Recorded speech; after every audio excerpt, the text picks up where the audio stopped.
Bonjour, Eric Gibaud, ericgibaud.com. Aujourd'hui, je vais te parler de ça, de cet accessoire, le Moman Matrix 600S. C'est quoi ça? C'est un accessoire de transmission sans fil de vidéo. Je vais t'expliquer comment ça marche et à quoi ça sert.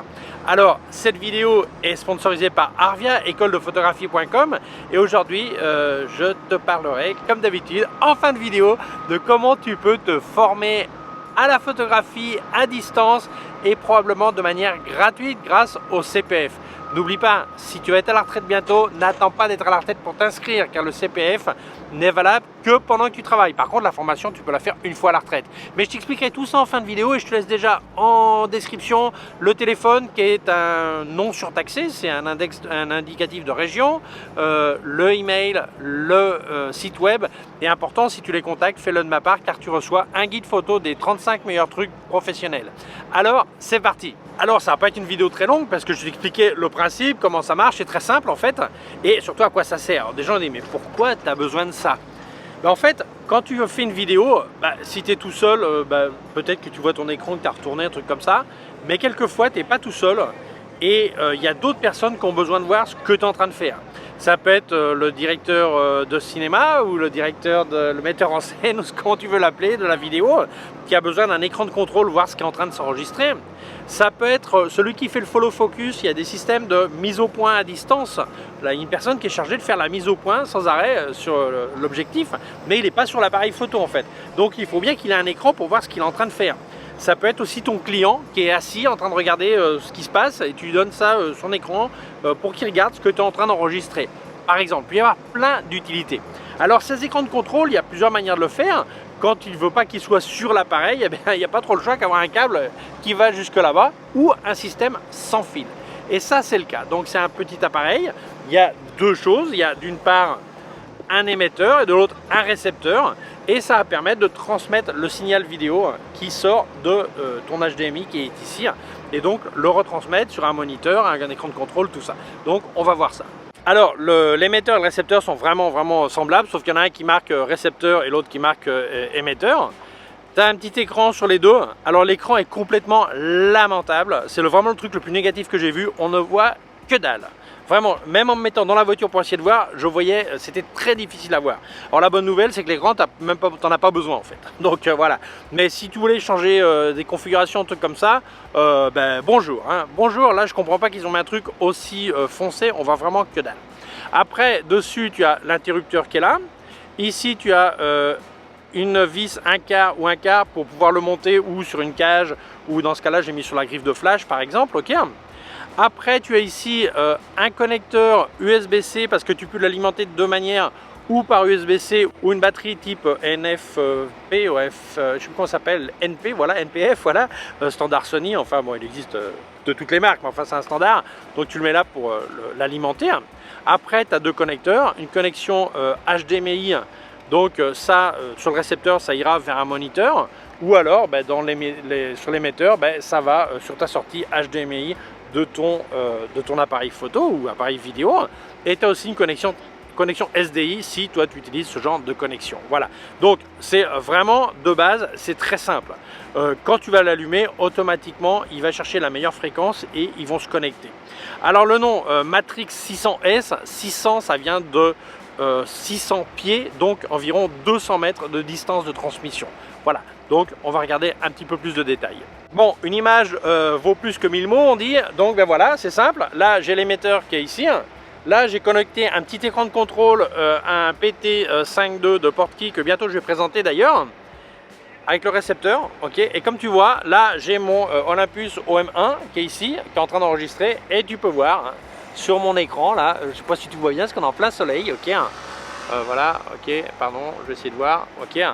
Eh bien, j'ai mon écran de contrôle. Voilà. Alors, là, c'est un petit écran parce que des fois je vais présenter bientôt là, mais tu pourrais le connecter à un grand moniteur ou un téléviseur, ce que tu veux, du moment qu'il y a une connexion HDMI, tu pourrais parfaitement, ou SDI, tu pourrais parfaitement.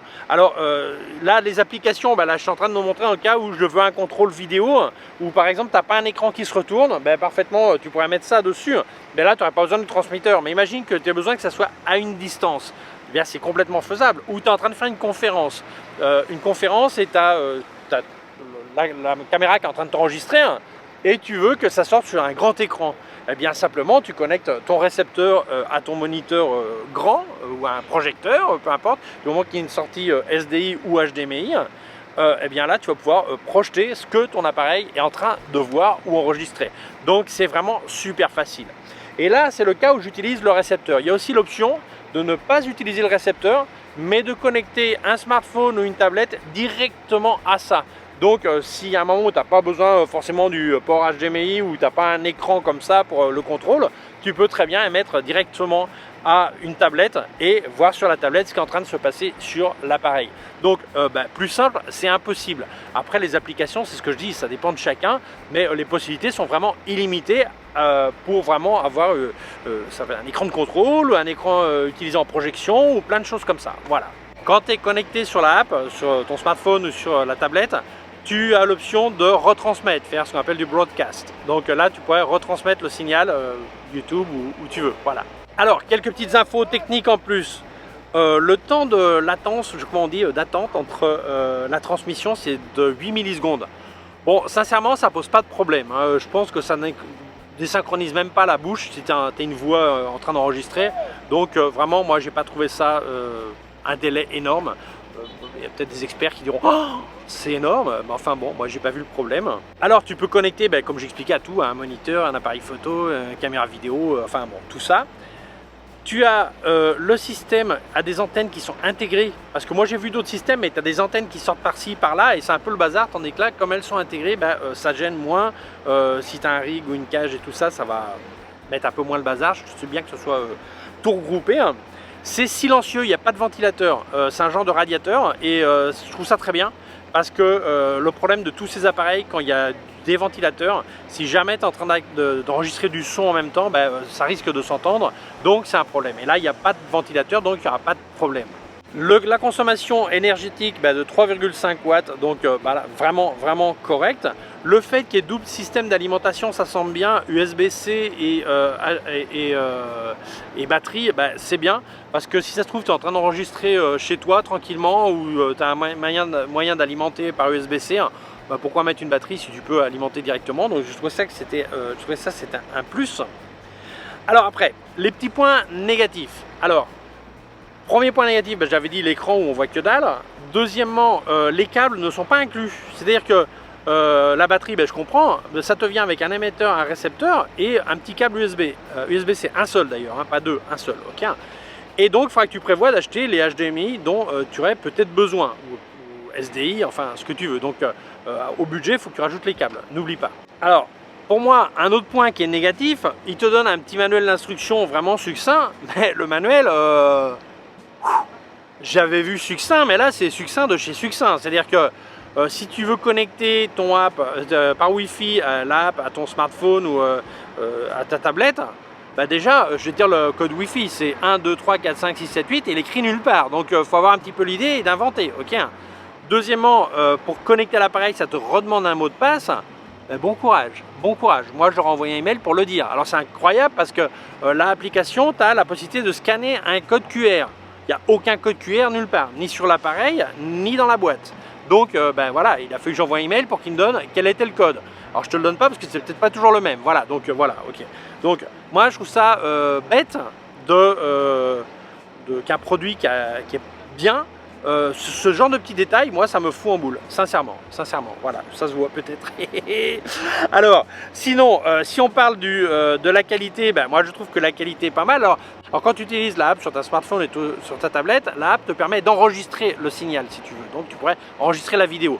Mais attention, le signal vidéo c'est au maximum 1080, donc Full HD, 60 images secondes, ok. Donc, est-ce que c'est un problème? Quand tu l'utilises comme un écran de contrôle, je trouve que pas du tout en fait. Même si tu vas enregistrer, dans mon cas, moi, tout ce que je fais en YouTube, j'enregistre en 1080, donc c'est pas un problème non plus. Par contre, si tu pensais brancher sur un écran assez grand en 4K et diffuser ça une audience, et que tu voulais du 4K, tu vas pas l'avoir. Mais enfin, on peut pas tout avoir. On peut pas avoir un truc dans ce genre de tarif, qui est, bon, c'est pas spécialement bon marché, mais c'est pas non plus énorme, ok. Et à la fois avoir du 4K ou du 8K ou de je sais pas combien de K tu voudrais, ok. Donc que tu saches, le maximum ça va transmettre 1080, 60 images secondes. Ce qui est dans mon utilisation plus que suffisant. En écran de contrôle, voilà, c'est un moniteur, c'est nickel, hein, pas de problème. Voilà. Donc, est-ce que c'est le genre de truc que je peux recommander? Oui, moi je pense que oui, mais après ça dépend surtout de toi, de ton utilisation. Il y a des gens qui n'ont absolument pas besoin de trucs comme ça, et d'autres au contraire qui voient une utilité incroyable. Moi ce que je vois c'est que c'est compact, ce qui existe c'est compact, ça prend pas trop de place, et les petits points bêtes, l'écran, hein, on voit que dalle, je trouve ça con, il n'y a pas d'autre mot, voilà. Les câbles, ils auraient pu mettre des câbles HDMI, il ne faut pas rigoler, ils auraient pu les inclure, mais après bon, ils vont dire bon, ma vidéographe a déjà plein de câbles, donc voilà, ok aussi, voilà. Donc voilà. Donc est-ce que c'est recommandable? À mon avis, oui, si tu en as l'utilisation, l'utilité surtout. Hein. Et dans mon cas, moi je l'ai utilisé comme écran de contrôle ou de retour sur la tablette, probablement plus que sur le petit moniteur. Petit moniteur, c'est plus que je le mette ici en fait, mais enfin bon, voilà, ok. Donc merci beaucoup Moment de me l'avoir envoyé. Je te laisse un lien en description d'où est-ce que tu peux l'acheter. Alors n'oublions pas que mes vidéos en français sont sponsorisées par Arvia, écoledephotographie.com, qui te permet de te former à distance à la photographie. Alors c'est des cours qui durent entre 8 et 12 mois, suivant ce que tu choisis. Tu vas passer 10-12 heures par semaine, et ce sont des professeurs qui sont des diplômés en photographie qui vont te faire les corrections, les exercices et tout ça. Donc moi ce que je vois c'est que c'est conjugué avec ton travail, puisque tu fais dans les horaires que tu veux, au boulot peut-être, mais le dis pas au patron, regarde. Et parce que évidemment c'est pensé pour les gens qui travaillent, qui veulent se former à autre chose, mais bien que l'idée du CPF c'est la formation professionnelle, tu peux aussi te former à ton loisir. Et après il y a de tous les niveaux, jusqu'au niveau amateur averti, jusqu'au niveau pro si tu veux passer un bac pro, ce qui ne t'oblige pas non plus à travailler là-dedans si tu passes un bac pro. Voilà. Donc moi, ce que j'ai lu pour l'instant, les gens ont l'air vraiment assez contents des résultats. Voilà. Donc je ne peux que recommander cette école qui a quand même un 5 sur 5 au niveau des écoles qui font des formations par CPF. Donc à mon avis, c'est pas du hasard. Leurs 10 ans d'expérience ont à voir avec ça. Donc moi, je te conseille de les contacter. Ils me disent toujours, dis aux gens qu'ils appellent par téléphone, c'est mieux, on aime bien le contact humain. Donc le téléphone, c'est pas surtaxé, profites-en. Ce que j'ai dit au début, si tu vas être à la retraite, n'attends pas pour t'inscrire à être à la retraite, parce que tu n'auras plus le droit au CPF. Donc la formation ne sera plus gratuite, donc il faut que tu t'inscrives avant, même si la formation, tu l'as fait après. Autre question qui revient souvent, si quelqu'un ne travaille pas en France ou est étranger, est-ce que c'est un problème de pouvoir se former? Ben oui, tu peux te former, simplement tu paieras la formation si tu n'as pas le droit au CPF. Je parle étranger, quelqu'un qui ne travaille pas en France, hein. Tu peux être étranger et travailler en France. Hein. Ok, donc voilà, donc si tu n'as pas le droit au CPF, tu peux aussi payer la formation sans problème. Alors quand je parle d'un produit, je parle donne toujours un petit truc aussi au niveau de Arvia, truc photo. Et bien là, moi ce que je vais te dire, ça a à voir avec ce genre d'écran de contrôle. Tu vas te rendre compte que le gros problème des écrans de contrôle, quand à l'intérieur il n'y a pas de problème, quand en extérieur c'est une lutte contre les reflets. Donc moi je te conseille ou te confectionner ou acheter toujours une petite visière pour mettre autour de tes écrans ou autour de ton iPad ou ton iPhone ou ton smartphone, peu importe si c'est pas un Apple, ok, pour vraiment mieux voir. Parce que les reflets, d'abord c'est très fatigant et en plus ça fait que souvent tu ne vois pas des petits problèmes. Donc n'oublie pas, éviter les reflets, mettre une visière à ton écran de contrôle. Voilà. Donc merci Arvia d'avoir sponsorisé cette vidéo, merci à toi d'avoir vu la vidéo. Si tu penses que ça peut intéresser d'autres personnes, je t'invite à la partager sur les réseaux sociaux. Si tu ne l'as pas encore fait, je t'invite à t'abonner à ma chaîne YouTube. Il y a un petit bouton par là et une clochette. Si tu appuies sur la clochette, tu recevras un avis quand je monte une nouvelle vidéo. Mon site web ericgiraud.com/fr pour la version en français. Mes cours de photographie en vidéo ericgiraud.com/fr/cours en ligne. Si tu as une quelconque question, tu peux laisser un commentaire dessous. Je te laisse aussi des liens de mon matos sur Digitphoto. S'il te plaît, si tu achètes quelque chose chez eux, il n'y a pas d'obligation, mais si tu le faisais, ça serait vraiment sympa. Comme je te montre à l'écran, là où ça marque code créateur, marqué Gibaud, ça me file une petite aide. Je te laisse aussi des liens de tout ce que j'ai testé de KF Concept et de Sandmark. Je te laisse aussi un lien de mon compte PayPal au cas où tu voudrais faire un don, chose que tu peux aussi faire sous mes vidéos. Il y a un petit cœur avec $1, tu peux faire des dons ici aussi, sans aucune obligation évidemment. Donc prends soin de toi et à très bientôt. Ciao.